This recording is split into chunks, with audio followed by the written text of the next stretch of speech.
Okay.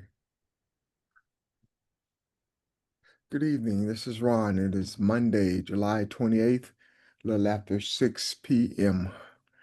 So let's see if we have any questions. Anyone, any thoughts or anything that may have gotten your attention since yesterday or about yesterday's lesson? Anything, anybody?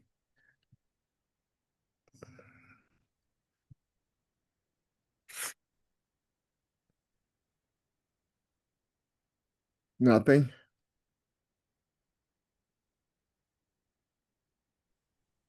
Hi, Ron. I have one question, but I was waiting for Pastor Richard to get on. I just saw where Paul Dance, the architect of Project 2025, is running against Lindsey Graham in the upcoming primary. Oh, okay. Uh, Sheldon, I hope he joins us later. I know he was kind of tied up here early on, so I didn't expect him early, but he may join us later. That can definitely be shelved as well. So, Okay. yeah. Yeah, I like to hear that too. Huh, interesting.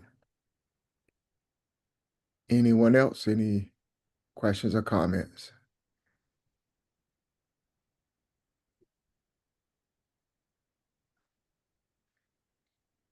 Okay. Um, well, I'm gonna invite y'all to go down the rabbit hole with me if you guys care to. Do you? It's kind of all I got. So, and it's not intentional. It seems like here lately, uh, when I read or I study or see something that interests me, I have more questions than I do answers. So I've looked at several things and uh, for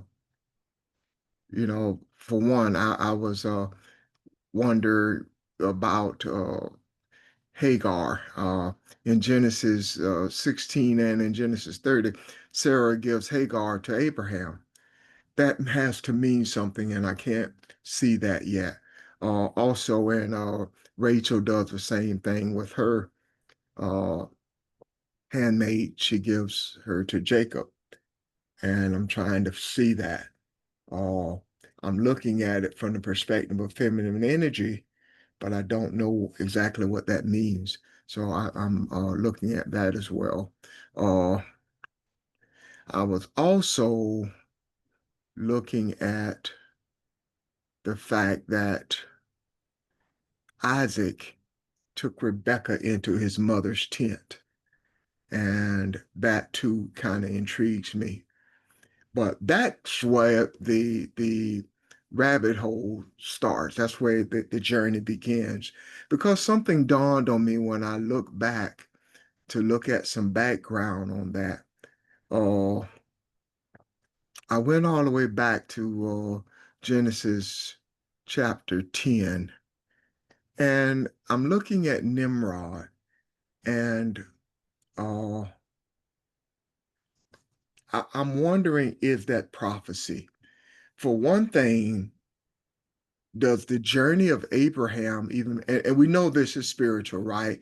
This isn't a real physical journey, of course, but does the journey of Abraham even begins if it's not for Nimrod and the Tower of Babel?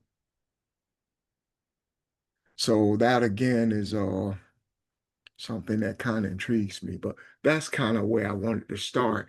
If there are no questions or anybody know anything else everywhere else, I wanted to go back to Genesis chapter 10 and 11, if that's okay with you guys. That's okay with me because what you don't spoke and said it don't tweak my curiosity. So I want to hear it. Yeah. Uh, I was looking at why I call it prophecy, Charles. if you look at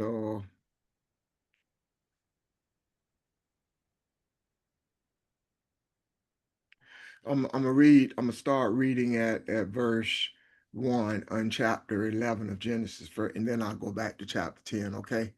And you guys see something, let me know, we'll talk about it. It says the whole earth was of one language and of one speech. That's the first thing that got my attention. One language and one speech. Uh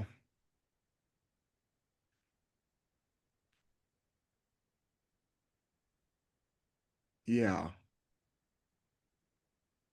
And it came to pass as they journeyed from the east that they found a plain in the land of Shinar, and they dwelt there. And they said one to another, go, let us make brick and burn them thoroughly.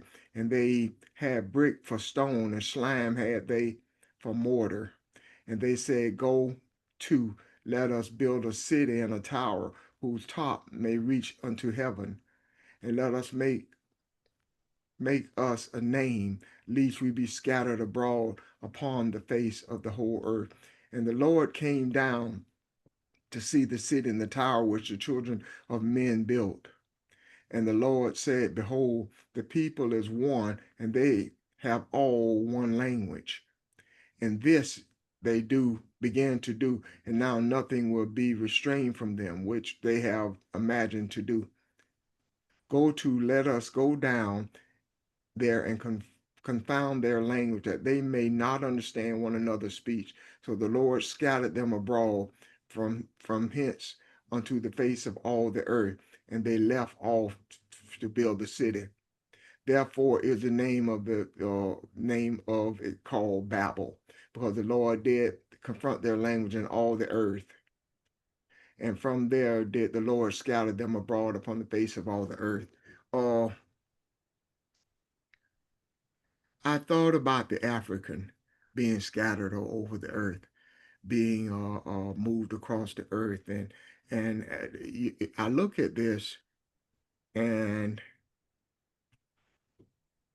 I back up to verse 10, excuse me, chapter 10, and read some stuff.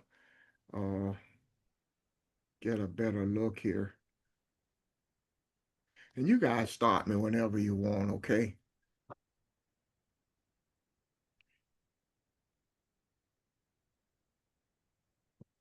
The thing that got me here is I'm picking up in verse 6 in chapter 10. And the sons of Ham were Cush, Mizraim, Put, and Canaan. And the sons of Cush, Sebal, I'm going to murder these names, Havilah, Sabtar, and Ramah, and Sabteca. And the sons of, okay, let's go to verse 8. And this is what got me. Verse 8 said, and Cush begot Nimrod. He had to be a mighty one in the earth, and he was a mighty hunter before the Lord.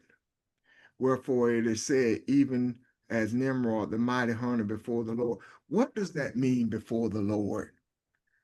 And why does Nimrod, the only one in these lineages of looking at names, why is Nimrod the only one that says begotten? Is that something spiritual that we may have missed before? Is that trying to tell us something? I guess what I'm getting at is maybe Nimrod wasn't as much of a villain or rebellious one as we have been taught. Because what does it mean that he was begotten, and what does it mean that he was a hunter before the Lord? So those things kind of got my attention. Anybody, any thought on this?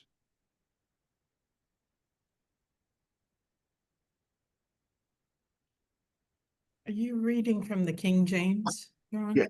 Yes, I was, I think this King James, because I was looking at American Standard and King James. I think the last thing I left off on was King James. I was looking for differences, and I can go to What verse is the begotten?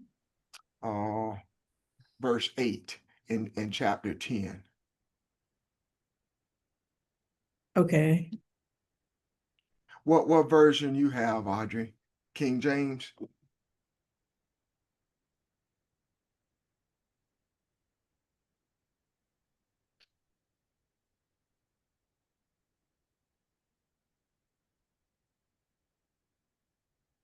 So that's there's some things that's kind of caught my attention, and I was trying to see in here because I skipped around, and I apologize to you probably.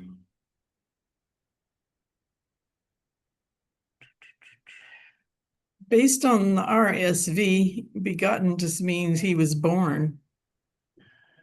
Yeah, okay. I wonder why it isolates him from the rest of them though. And because verse 7 says, "And the sons of Cush," and it does not give Nimrod, it doesn't give Nimrod to the next verse. It just kind of caught my attention.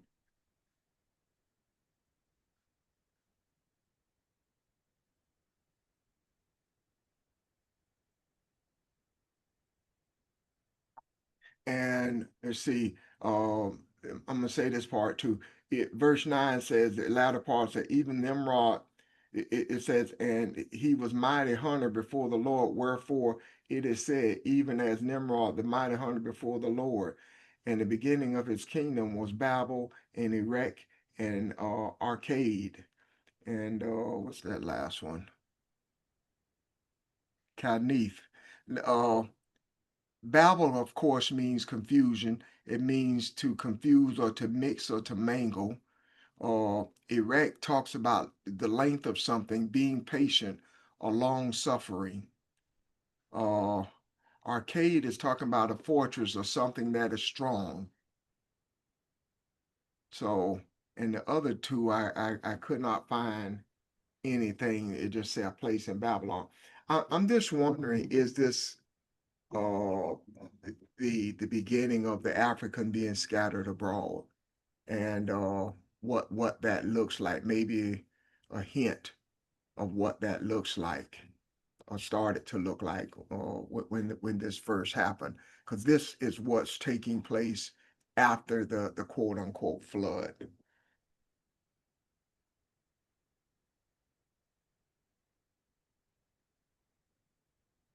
So if there were no Tower of Babel, uh, does that mean that they were all one language and one speech? Does that mean if Journey or Earth is talking about consciousness, does that mean there was nothing that they saw that they valued outside of being together or finding comfort with each other? And being scattered gave them an opportunity to search within and to see who and what they are, what they were.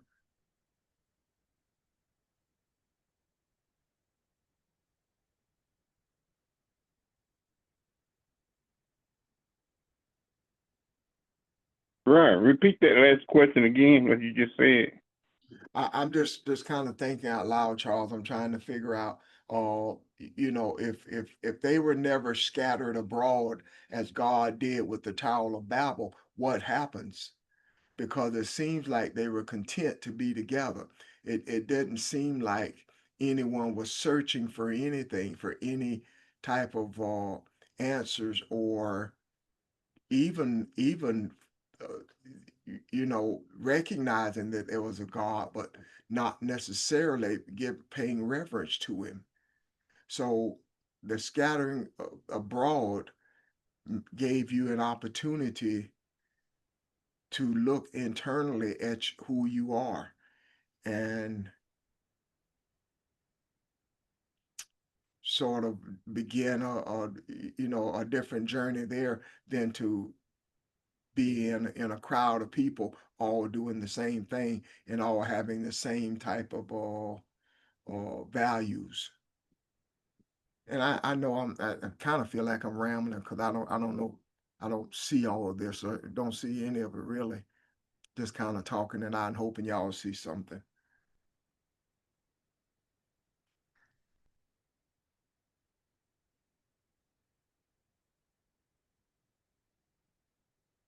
Hey, rambling is good, Ron, because it helps open the door or help get you to the door where you can be open. Okay. Thank you, Charles. Anybody see this any differently, or you see it? Yes.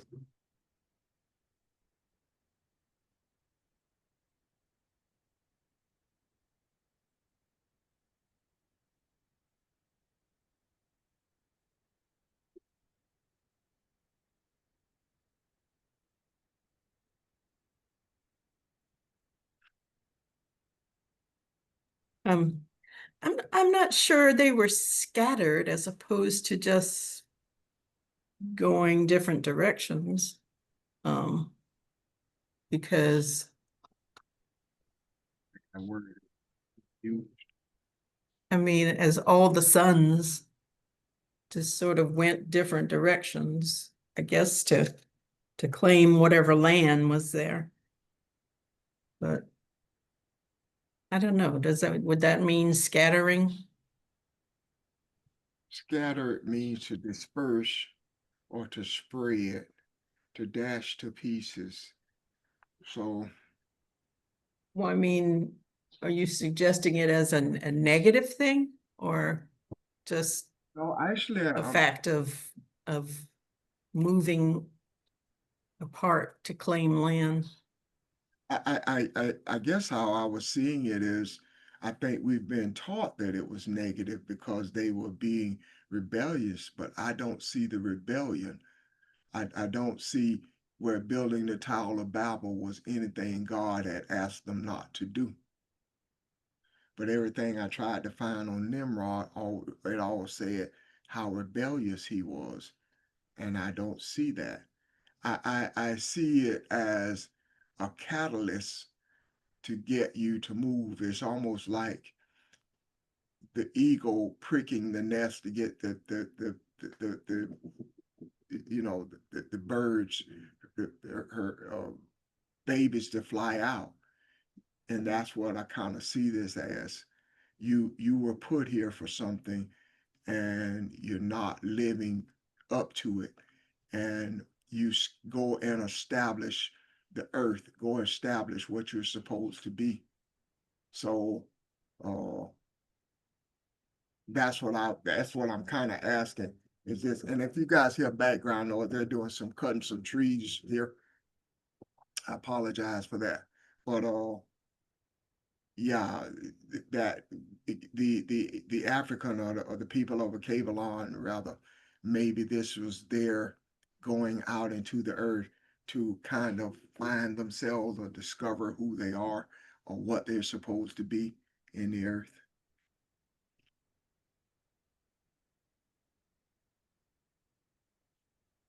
But Well, Genesis 11:2 just said they were migrating. People were migrating.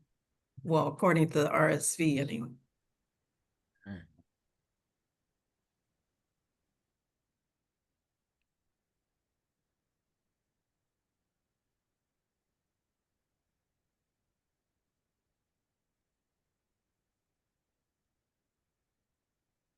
so yeah, this one says, and it came to pass as they see, it says, yours says migrated, mine says as they journeyed from the east, that they found a plain and they built this tower there.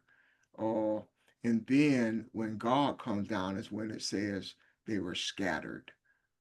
So it almost makes it sound like uh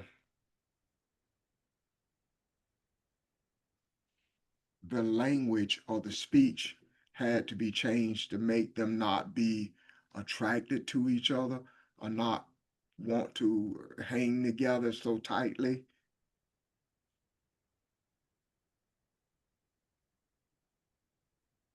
because verse 7 says, "Go to, let us go down and there and confound their language, that they may not understand one another's speech." So the Lord scattered them abroad from hence of the face of all the earth, and they left off to build the city. Well, verse 11:4 talks about them saying, let's build this tower to make a name for ourselves. Yeah.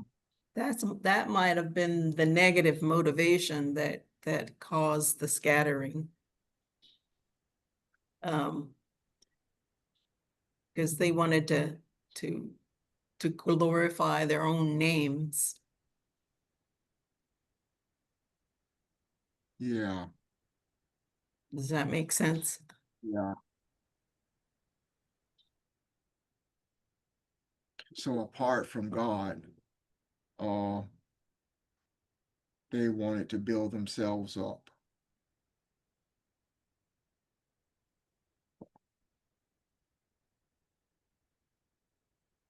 It seemed like it was no different than when Moses went up and up to the mountain to talk to the Lord, and the Israelites were still waiting on them to come back, and they was up so long they didn't come back, and they started making a golden calf. And when they made the golden calf, they wanted their golden calf to be something they worship. So it seemed like the Tower of Babylon was the same thing.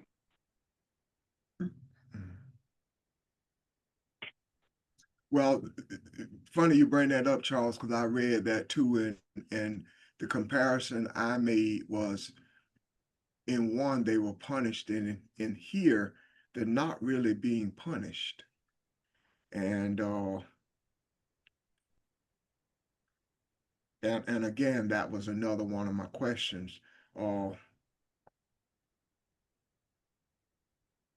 The other comparison I made from the scripture you're talking about was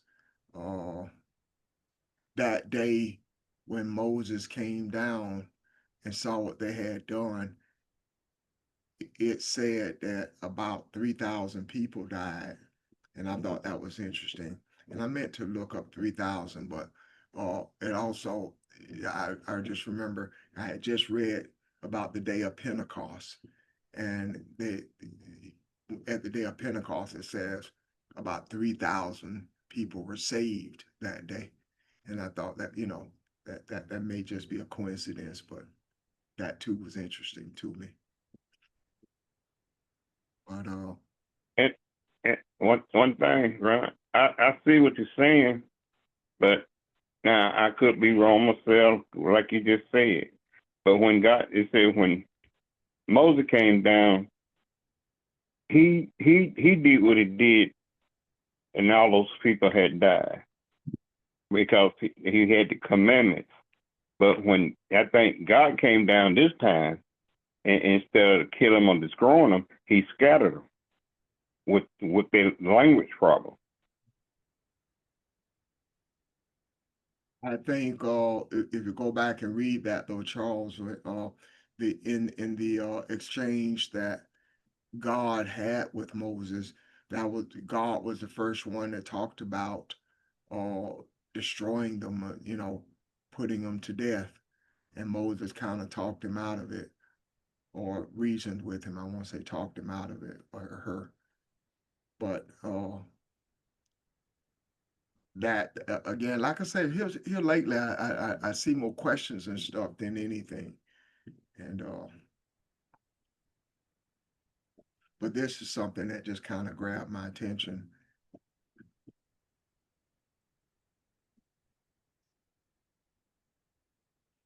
In that case, we're gonna need Reb to disciple this thing.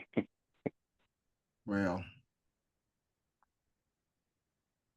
yeah, either we need him or maybe it wasn't the right time to look at it.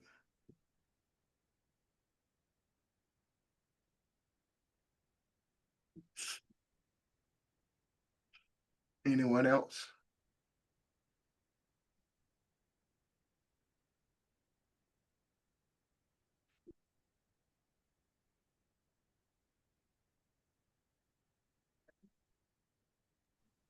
I'm not real sure, but yeah, it seems like uh, to me was pretty much just a shakeup. It wasn't a punishment, but it was more so that the only thing that people were trying to do was build a tower, specifically to reach heaven.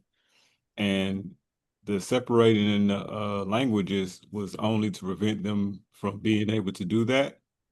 And to, as an effect, or at least it seemed like the intention was to make them actually go and focus on living an earthly life and figuring things out, kind of like stirring the pot in a sense. Yeah. Or when you think about it, shuffling the cars, scattering the Legos, something of that nature comes to mind for something new and in some sense creative to actually be produced.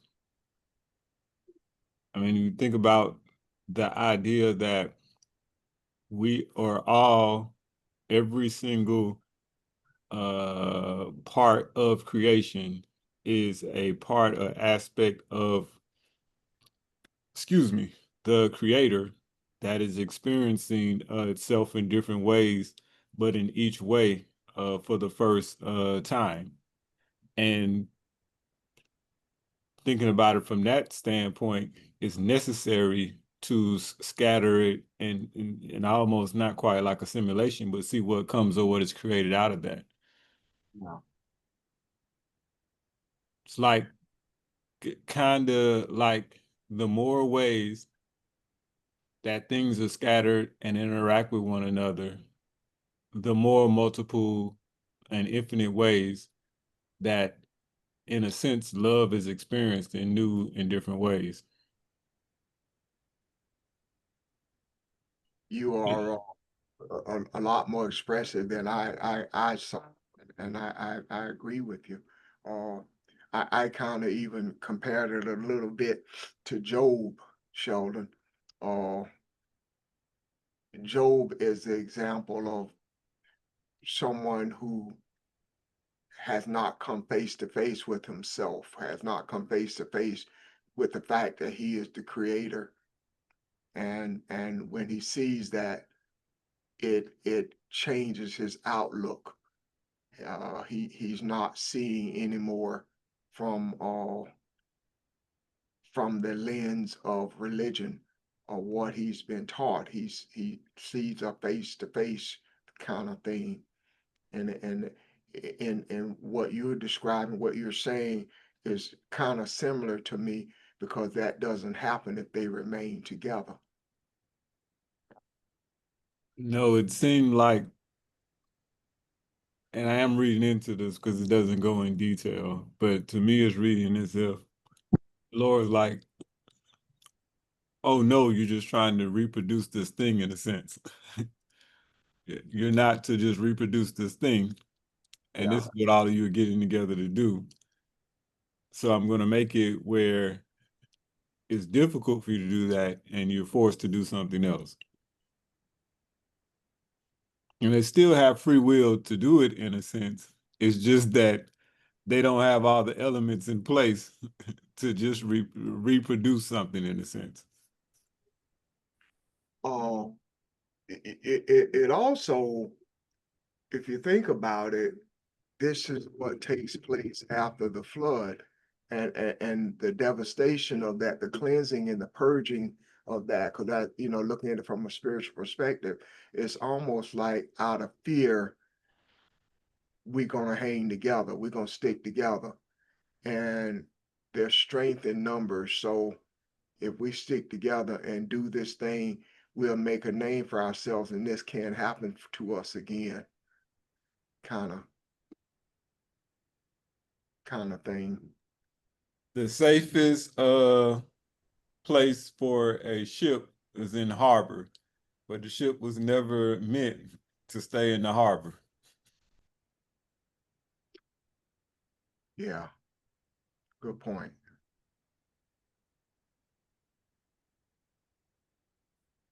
So, and maybe I'm reading too much into this, But since Pastor and George introduced us to the Kushite kingdom and gave us some background and history, and we've been reading, I've still been searching for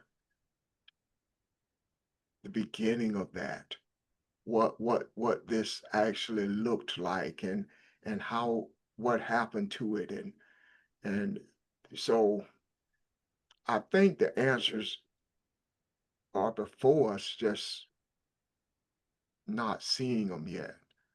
So that's part of my journey as well. Uh, is connecting to that to see who we are as a people, and how this has been changed and influenced us in a different way that is totally erroneous. So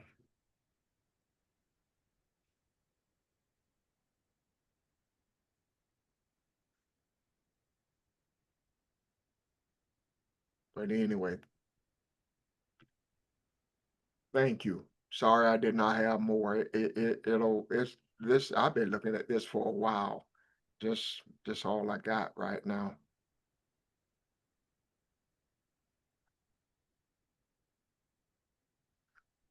And that while is a good thing.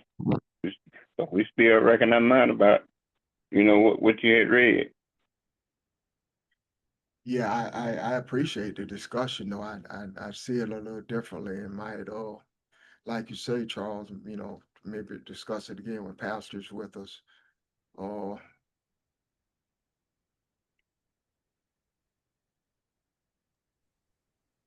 but Well, I think in terms of the scattering, I think the earth looked much different than it does now. I mean, we think of the earth as these various continents spread out. But I don't think it was then, and my only clue is that when it says that when Peleg, during Peleg's time, who was the son of one of the descendants of Shem, during Peleg's time, the earth was divided. And I can see that because of the Red Sea. If you look at a map and you see the Red Sea and you see Africa and the Saudi Peninsula, you can see where they separated right there. it looks like a puzzle. Yeah, but you can see where the two parts kind of pulled apart right there. So I think the earth looked a little different than in terms of them being scattered as far and as opposed to how we think about the earth. Yeah. So anyway, so my point is the scattering may not have been that far from each other at the time, or it ended up being far from each other because the continents were pulling apart. Yeah.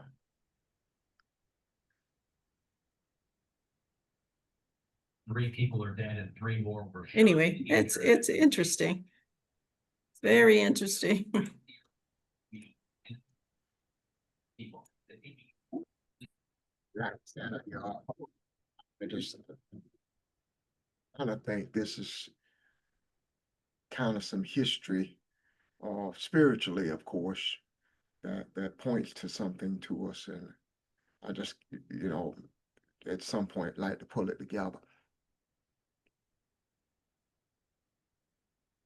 Interesting though, and I'm going the other way because I started this off looking at Abraham, then looking at Sarah, and looking at the tent.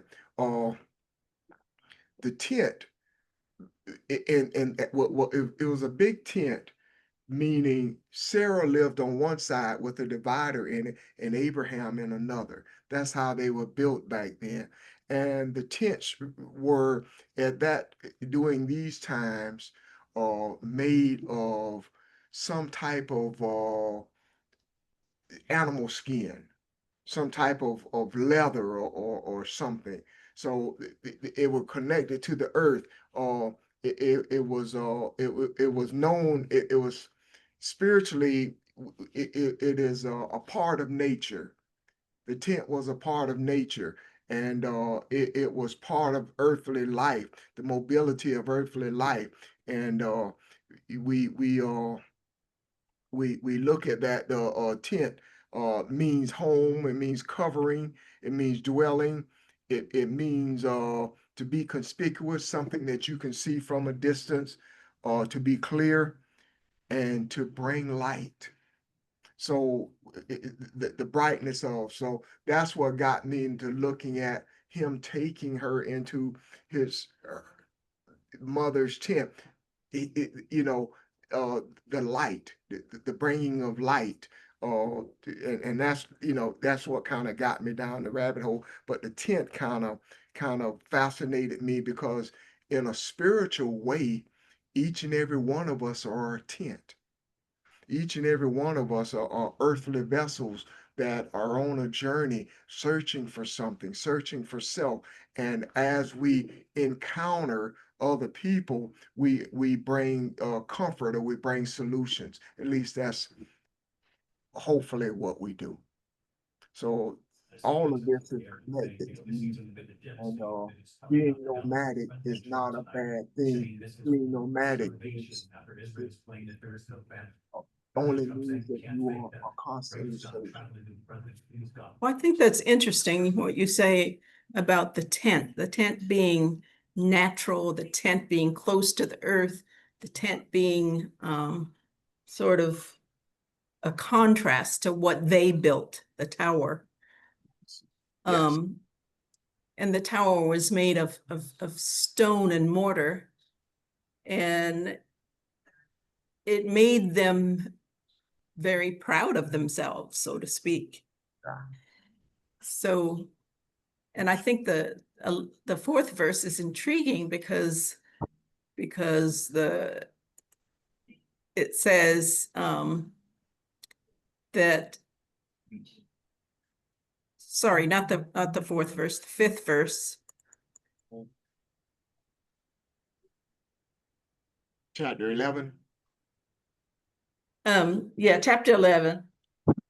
So when the Lord comes down to see the tower, and then the sixth verse, it says, and this is only the beginning of what they will do, and nothing that they propose to do will now be impossible for them. Yeah. So, It sounds like so, Jim from the beginning. but he didn't take that ability away from them. He just sort of spread them out, maybe to use that ability in some other parts or some other place. I don't know. So could he have saying that if you stay together, that ability becomes selfish, but if you scatter abroad, if you scatter, you're forced to use who you are based on your experiences and not the experiences of the whole. I don't know. Yeah, I see what you're saying. If you're scattered, you're forced to use it in beneficial ways as opposed to just kind of selfish ways that kind of make you, you know, proud of yourself. If you're scattered, you are more concerned with family, those that are in your group. It becomes a survival kind of thought. But as a kingdom, it becomes more political, maybe. Yeah, And maybe. yeah, gender is not spiritual at all. Maybe. Well, yeah, and you begin to look to the people for that to give you accolades as opposed to looking to the creator for sustenance and for spiritual stuff. I think it's material versus spiritual. Yeah, that's a good point. And not only that, it gives you time to focus and think because, like Ryan said, this right here might not be time. And during that scour, then it might not be time for them to come together and do what is right. It gives you time to be with each other and time to reflect on it, and then when it all come back together again, it will be right. Cause like Audrey said, God didn't take nothing from them for what they did. I guess He scattered them to give them time and to understand and learn something in the scattering. And then when they come back, they will be able to. If it happen again, it won't be on the wrong terms. At the end of this, what I was hoping to see and pull together, I think that we are the results of the scattering. We being the people on this phone and what our journey is, we are in a spiritual way very nomadic, meaning that we try to leave no stone unturned as for searching for truth. And we have talked about everything from the planets to politics, looking for where we supposed to camp or leave a mark, you know. So uh, I think we are the results of that, and uh, the, the the the the thing too that I thought kind of marks today was the beginning of Nimrod's kingdom. Babel talks about confusion, and it talks about to mix things and to overflow. Erech talks about something that is long suffering and being patient and to set things in order. Uh, Arcade talks about something that is strong, a fortress, and then it just say a place in Babylon, didn't give a whole lot. So it makes me think these words seem so distant if you look at them simply from a biblical perspective, but if you see them spiritual, they're speaking to us now and they're pointing to something that we are very much familiar with, and not that is not only our journey, but where man is right now. So,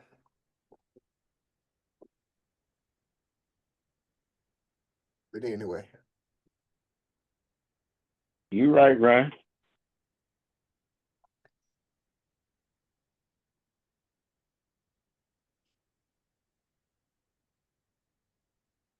uh, so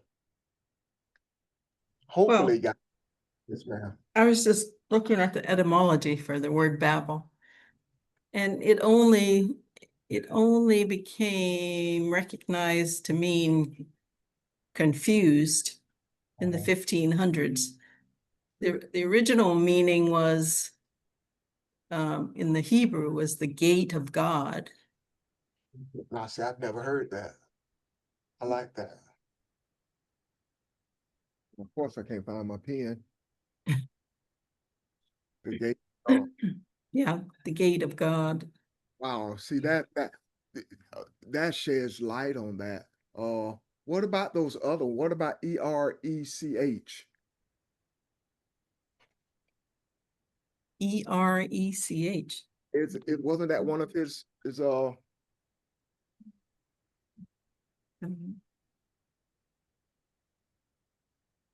wasn't that one of Nimrod's? Cities? Yeah. Yeah. In the beginning of his kingdom in chapter 10, verse 10. ERECH. Yeah, I see it. It's a region of, yeah, it's a region of Mesopotamia.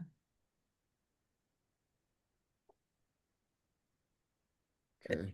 Current days in southern Iraq. It's just a region, yeah.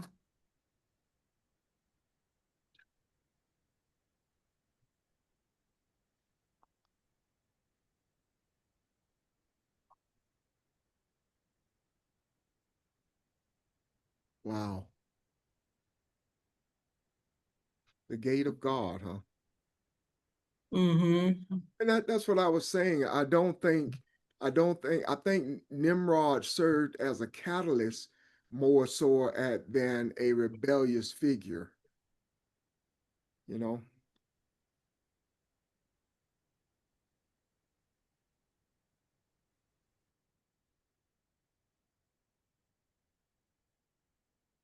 Right. When you say catalyst, what you mean?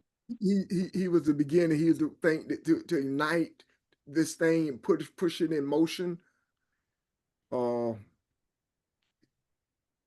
you God, I somebody help me with this. Uh, he's the one that got things started. And the reason why I didn't think he was a bad person because it said that he was a great hunter before the Lord. That means something, and just can't put our finger on it right now, but that tells me it's not all negative that as we've been shown that it is.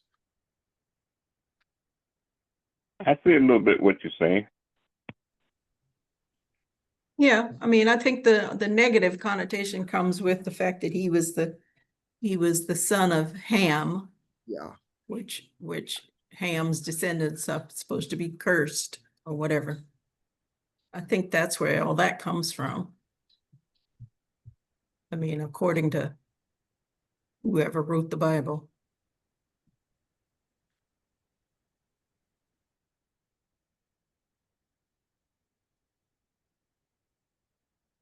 Well, um, I think it's a lot more questions in here, but I want to thank you guys for helping me see this and opening this up. Again, I think it kind of points to what we're living and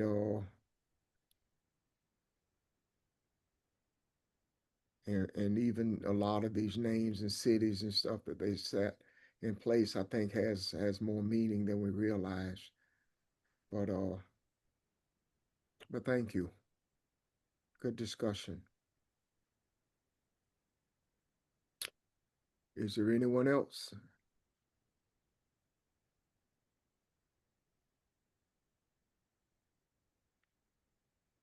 Anymore, to me, we don't have real Bible studies anymore like we used to. This is something different. This is I don't know what it is, but it's more looking at life than it is trying to just understand scripture. Because I think everything that we look at, whether it be political or astronomy or someone just generally asking a question, I think it points to us and pulls something from us and leaves us with something of value that comes from it. And that is I like the rhythm of that. I like the way our sessions go, how that feels, and how we're Hey, growing. hey, Yeah. hey, Ron. Yes, Now, sir. did you trace this back to the garden too? Because it made me see that when God puts man and woman out of the garden, they couldn't go back to the tree of life. That's how I can put it now. Mm-hmm. And receive from God the way they were receiving before. And Nimrod was the one to trying to gather them up and do the same thing. And it wasn't time for them to come back together again that way. And that's why he said he had to scare them because and man, whatever they put their mind together, they can achieve. And that's why it was a flaming sword keeping you from coming back to the tree. But the thing is, you have to have the good heart the way the flaming sword wouldn't kill you to come to the tree and receive again from God. Um, Charles, I didn't mention this at first, but I would love to go back to that. I've been looking at that too, and hopefully somebody else is, and we, because there is so much in there that but as you just mentioned and Audrey mentioned earlier, when God says, let us do this because they're going to be able to do anything they can imagine do, that was also said at the creation story. And so there are similarities, there is a tie there, and it speaks to the strength of man and man not recognizing who he is. And I very much want to understand that. So yeah, I promise you we're going back to the garden, we're going back to the beginning. I'm not ready, but hopefully somebody else will look at it and get ready, get some more answers to it.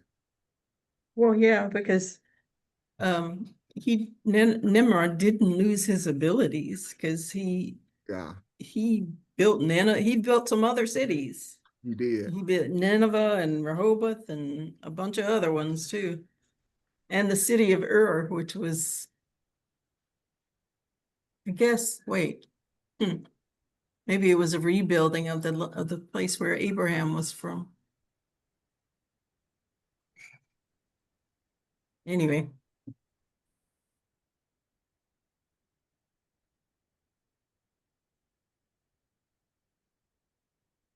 Was this before Abraham? This, you see what I mean? This may have been the beginning of Ur before there was an Abraham, right? I think who came first, Abraham or Noah? I don't remember. Noah, I think Noah does. So yeah, So Because that was after the flood. yeah, yeah, this was after the flood. And I think Abraham comes after Nimrod. Yeah, because that's how we started the conversation off. Because I remember thinking if it was not for if there was not for Nimrod, we've never heard of an Abraham because there wouldn't have been a journey. No one was scattered. So that's what started right. God saying, "Hey, go do this. Go follow this. Where I lead you." That was the interesting part of it to me. And that was the training. Huh? And that's where the training came in when God was teaching Abraham what to do and how to do. Yeah. So again, this is intriguing, and I don't think we're Yeah. done with it. Yeah, that's right. I I just did kind of a study on this on my own, looking at Noah's descendants Mhm. and who descended from whom. And I kind of wrote it all down. So yeah, Nimrod is second generation from one, two, three, no, third generation from Noah. Noah. But Abraham is about, let's see, 1, 2, 3, 4, 5, 6, 7, 8, 8 generations from Noah. So yeah, Nimrod was around first. And see, all this means something. Nimrod started building on something, and I don't think we talk about it when we start looking at Abraham. Looking at this from a spiritual, I think it all connects.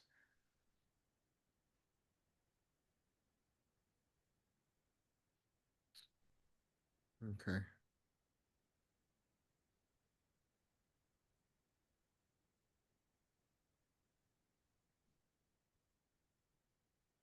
Any questions or comments?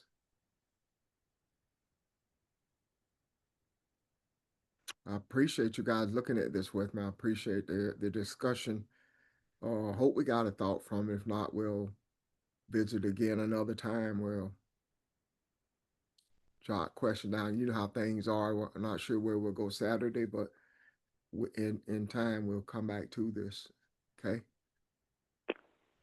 Run. It's Kathy. Hey, Kathy, how Oh. are you? Good, good. You. Give me your phone number. I'm going to send you something. I have to get it out of my scrapbook, but I'm going to send you something, and you can share it with the rest of them that's the rest of the teachers, and let them take a look. You remember Reverend Richards? I think Saturday. I think it was Saturday. He said there was no such things as ghosts. You Okay. remember him? Do you recall that? And do Seems like I anybody? do, Kathy. Yeah, I do. I do, Kathy. Okay. My cousin, she's deceased now. Before, let's see, I think it was probably maybe about it was before COVID. In her house, well, let me back up. I was in church about 3 weeks ago, and I closed my eyes, and I saw this big black figure that came from the congregation and come up the pulpit and went up towards the choir stand. And I jumped and I opened my eyes, and when I opened my eyes, it was gone.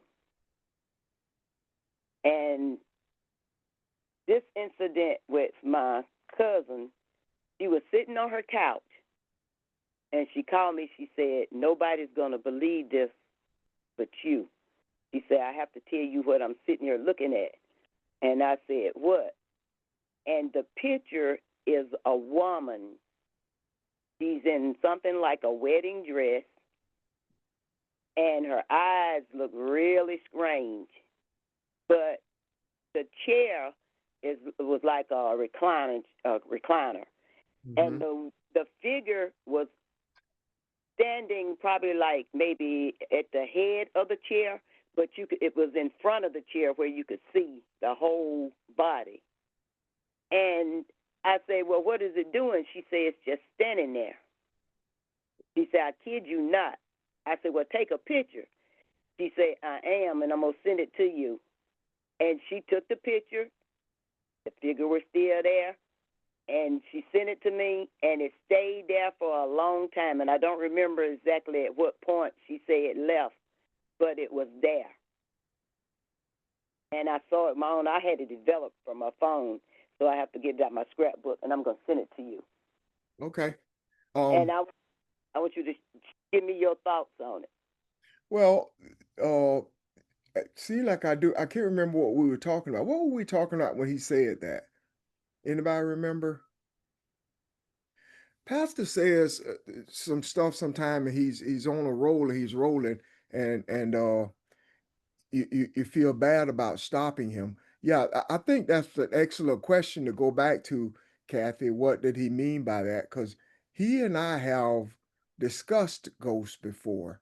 Uh, I told him about a childhood incident that I had, that I saw a ghost that lived outside of our house that was there my whole childhood. Mhm. I got to the point where I didn't fear him anymore. Mhm. And I remember telling my mom and my granddaddy about it. My grandfather was the one that told me, he won't hurt you. You don't have anything to fear. Mhm. And so I don't seem like I remember him saying that, but I can't remember what we were talking about. And I'm terrible at remembering things. I really am, and I try to get better at it. I don't know why, but I can't remember stuff. But yeah, I believe you, but send it to me. But I think is worthy of another conversation. Maybe he was speaking about something in particular that he had experienced. Mhm. Okay. Give me your phone number. You ready?